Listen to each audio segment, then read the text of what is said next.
Good morning students. आशा करता हूँ सभी बढ़िया होंगे। और आज अपन लेके आए हैं जो सिंप्लीफिकेशन टॉपिक था अपना, सरलीकरण। जो पटवार के लिए मैथमेटिकल ऑपरेशन के कुछ टॉपिक अपन ने चला रखे थे, उसमें सिंप्लीफिकेशन एक टॉपिक चल रहा था, उसका ये थर्ड वीडियो है बेटा। इसमें अपन ने कुछ लैंग्वेज टाइप के क्वेश्चन सॉल्व करेंगे और उनको अपन शॉर्टली सॉल्व करना सीखेंगे। और मैं बता दूं, जो स्टूडेंट्स अपने साथ नए जुड़ रहे हैं वो अपने चैनल को सब्सक्राइब करें। आपको अच्छा लगे वीडियो तो लाइक करें और अपने साथियों को शेयर करें। और कोई भी परेशानी हो तो कमेंट्स ज़रूर करें, अच्छा लगे तो अच्छी करें, कमी लगे तो कमी के अकॉर्डिंग कमेंट करें। ओके, तो चलते हैं बेटा। देखो, एक एग्जाम्पल लिया है मैंने। एक परीक्षा में एक विद्यार्थी से किसी संख्या का 3/14 ज्ञात करने को कहा गया। एक संख्या दी गई और कहा कि इसका 3/14 ज्ञात करूं। गलती से उस विद्यार्थी ने क्या किया, उसका 3/4 ज्ञात कर दिया, यानी 14 की जगह 1 छोड़ दिया, उसने 3/4 ही निकाल दिया।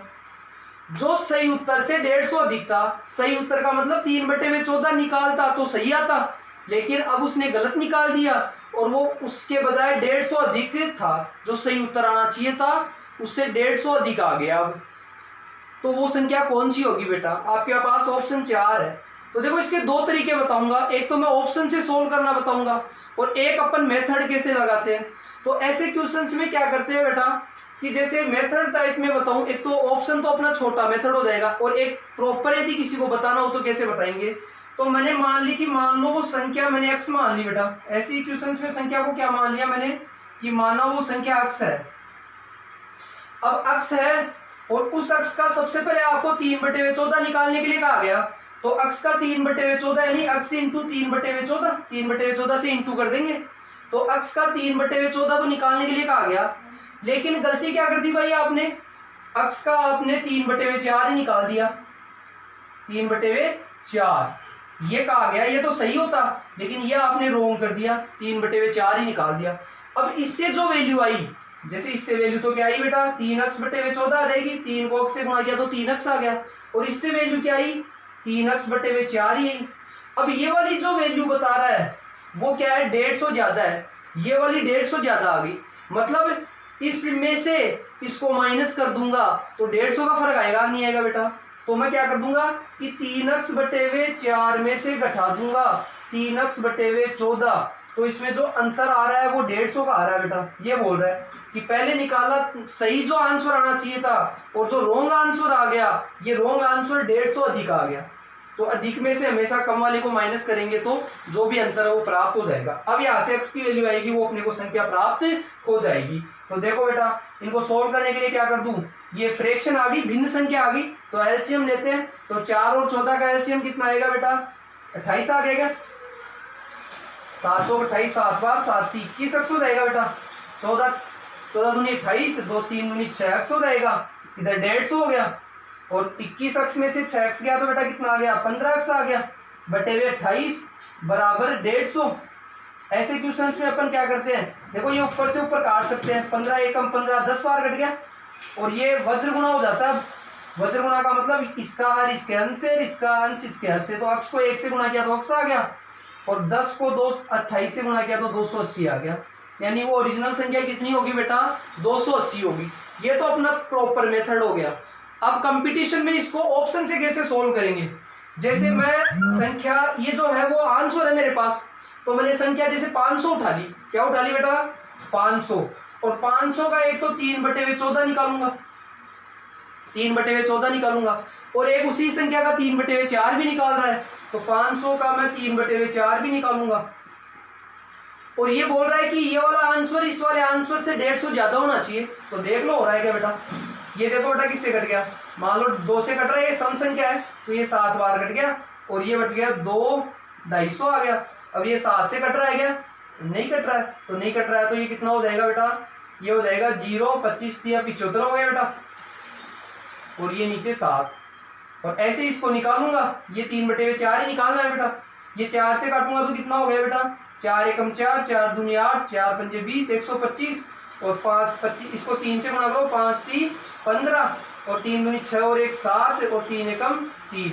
अब देख लो इसमें 150 का अंतर आ रहा है क्या? बिल्कुल नहीं आ रहा है। वैसे ही फ्रैक्शन आ गई, ये फ्रैक्शन नहीं आई तो वैसे ही इंटीजर नहीं आएगा ये तो ये अपना आंसर नहीं हो सकता, इसमें कोई 150 का अंतर नहीं है। दूसरा ऑप्शन 280 से करते हैं कि 280 का 3/14 निकालूंगा एक तो, और उसी 280 का मैं 3/4 निकालूंगा, और ये सही आंसर निकालना था, ये गलत निकल गया। इसमें 150 का फर्क होना चाहिए। तो देख लो बेटा, 14 दूनी 28, 20 बार 20 किया 60 निकल गया। ये 4 से काट दो, 7 चौक 28, 70, 7 21।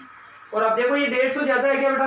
बिल्कुल ज्यादा है। 210 और 60 में 150 का अंतर हो रहा है कि नहीं हो रहा है? तो ये आपका आंसर सही हो जाएगा बिल्कुल। तो ऐसे ऑप्शन से भी कर सकते हैं और आप मेथड से भी कर सकते हैं। नेक्स्ट उदाहरण देखो बेटा, तेल के एक टिन का 4/5 भाग भरा है। टिन है जिसमें तेल भरा हुआ है, वो पूरा न भरा होकर 4/5 भाग भरा हुआ है। इनमें से 6 बोतल तेल निकाल लेने। 6 बोतल तो हमने निकाल ली तेल की, तथा 4 बोतल तेल इसमें डाल देने के बाद, और वो 4 बोतल वापस डाल दी। इसका 3/4 भाग भरा है और 6 बोतल निकाले, 4 बोतल डाल दी। तो उसके बाद जो उसमें तेल भरा है वो 3/4 भाग भरा हुआ है। टिन में कुल कितनी बोतल तेल है? तो उस टिन में कुल कितनी बोतल तेल की आ सकती है, यह आपको बताना है। तो मैं डायरेक्ट ऑप्शन से करूंगा बेटा कि देखो सिंपल सी बात है कि मान लो टिन में मान लो 10 बोतल है, तो एक तो देखो भाई पहले तो 4/5 भाग भरा हुआ है, फिर 6 बोतल हमने निकाल ली और 4 बोतल डाल दी। मतलब कितनी बोतल हमने बैलेंस में निकाली? 2 ही बोतल निकली है भाई। 6 निकाल दी, 4 तो वापस डाल दी। तो पहले में और अब में कितने का अंतर हुआ? 2 बोतलों का अंतर हुआ। मतलब सीधी सी बात है कि एक तो 4/5 भाग निकाल लो और एक 3/4 भाग निकाल लो, और दोनों का अंतर 2 बोतल आ जाए, वही अपना आंसर हो जाएगा। तो देखो 4/5, जैसे 10 में लूंगा तो 10 का 4/5 भाग निकालू एक तो, और एक 10 का मैं 3/4 भाग निकालू। इन दोनों में कितने बोतलों का फर्क आना चाहिए? केवल 2 का, क्योंकि 6 निकाल ली, 4 वापस डाल दी, तो दो बोतल का ही तो फर्क हुआ अपने पास।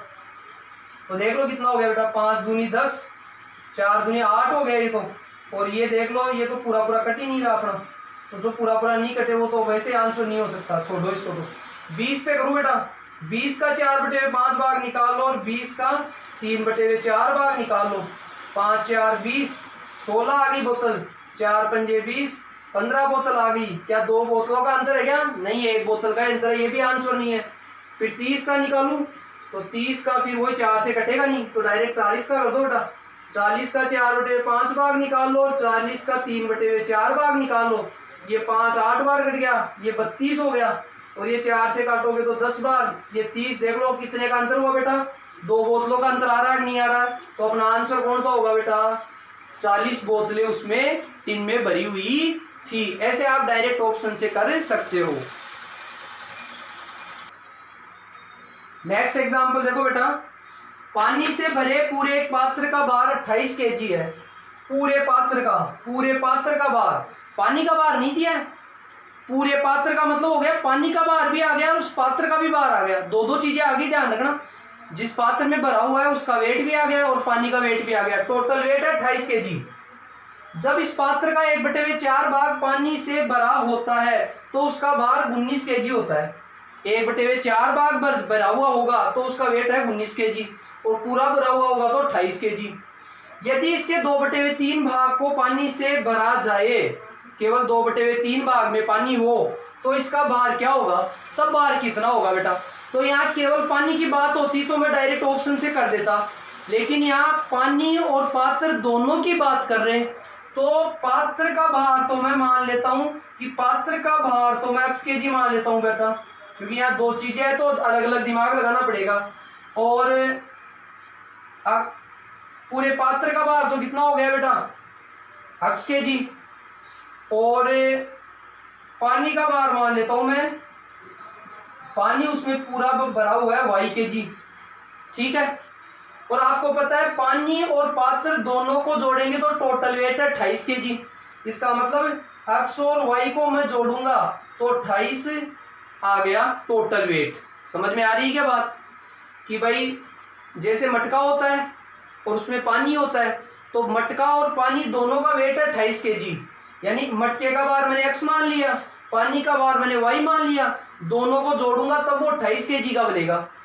अब क्या किया इसने, जब पात्र का 1/4 भाग पानी से भरा है, भाई पात्र का वेट तो उतना ही होगा चाहे पानी कितना ही हो, घड़े का भार तो उतना ही रहेगा चाहे पानी आधा भरा हुआ हो चाहे पूरा भरा हुआ हो। तो इसने क्या कहा है, केवल पानी कम ज्यादा होगा। तो पानी कितना है, y kg है आपके पास, तो y का मैं 1/4 भाग करूं भाई, तब उसका 19 kg होगा, यानी पात्र तो अक्स का अक्स रहेगा वेट, पात्र में तो कोई फर्क पड़ेगा नहीं, और y का मैं 1/4 भाग करूंगा और उन दोनों को जोड़ूंगा तो टोटल वेट कितना आ रहा है बेटा, 19 kg आ रहा है। कितना आ रहा है, 19 kg। तो अब आपको 2/3 भाग को पानी से भरा जाए तो कितना होगा, तो पहले x और y का मान निकालूंगा, मतलब पात्र का भार तो कितना है, पानी उसमें टोटल कितना है वो निकालूंगा, फिर लास्ट का आंसर अपन निकालेंगे। तो देखो यहाँ से जैसे एक्स वाई में जब समीकरण आ जाते हैं तो आपके दो तरीके हैं कि जैसे मैं एक तो यहाँ से ये समीकरण एक हो गया, यहाँ से x का मान निकाल कर यहाँ रख दूंगा तो y का मान आ जाएगा। जैसे x का मान निकालना है मेरे को यहाँ से, तो x का निकालना है तो y का उधर पक्षांतरण करेंगे, तो ये प्लस का y है तो उधर माइनस का y हो जाता है, माइनस का है तो प्लस का हो जाता है, इंटू में है तो डिवाइड हो जाता है, डिवाइड में है तो इंटू हो जाता है। तो ये x का मान आ गया, ये x का मान मैं यहाँ रख दूंगा, x की जगह रख दो 28 माइनस वाई, x की जगह कितना रख दूंगा 28 माइनस वाई, और ये y/4 आ गया बराबर 19। अब y वाले एक तरफ कर लो और बाकी एक तरफ, तो जैसे ये 19 तो इधर ले आओ तो 28 माइनस का 19 हो जाएगा, ये y वाले उधर ले जाओ बेटा, ये माइनस का y उधर जाएगा तो प्लस का y हो गया, और ये माइनस का y/4 हो जाएगा। अब ये 28 में से 19 घटा दो बेटा, कितने हो गए, 28 में से 19 गए तो 9 आ गया बेटा, और इधर इनको घटाएंगे तो वही भिन्न संख्या है, एलसीएम कितना आ गया 4 और 1 का 4 आ गया, और ये 4 एकम 1 का भाग दिया तो 4 में 4 बार 4y हो जाएगा बेटा, माइनस 4 एकम 4y का y आ गया। और ये देख लो अब 9 बराबर कितना आ गया, 4y में y गए तो 3y बच गए बेटा, और अब लास्ट में ये वज्र गुणा कर देंगे तो 3y को 1 से गुणा किया तो 3y, और 9 चौक 36 हो गए, या डायरेक्ट यहाँ काट दो 3 से, 3 तिया 9, तो ये y बराबर कितना आ गया 4 3 12। ये y का मतलब पानी का भार आ गया टोटल 12 kg। और अब y का मान मैं यहाँ रख दूंगा, ये जो x बराबर अपन ने लिखा था ना, तो x का मान आ जाएगा, तो x बराबर कितना आ गया 28 माइनस 12, तो x कितना आ गया बेटा 28 में से 12 गया तो कितना आ गया 16 kg आ गया। ये x का मतलब ये पात्र का भार आ गया, पात्र यानी मटके का भार 16 kg और पानी उसमें आता है 12 kg।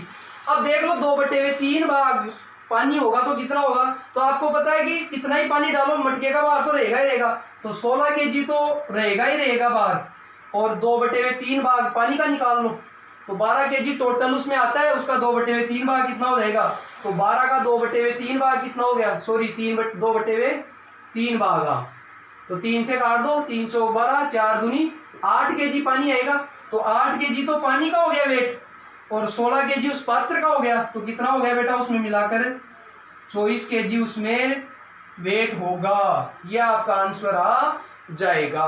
तो इस टाइप के क्वेश्चंस बेटा आपको मेथड से करने हैं सिंप्लीफिकेशन के, और आप प्रैक्टिस करें। Thank you.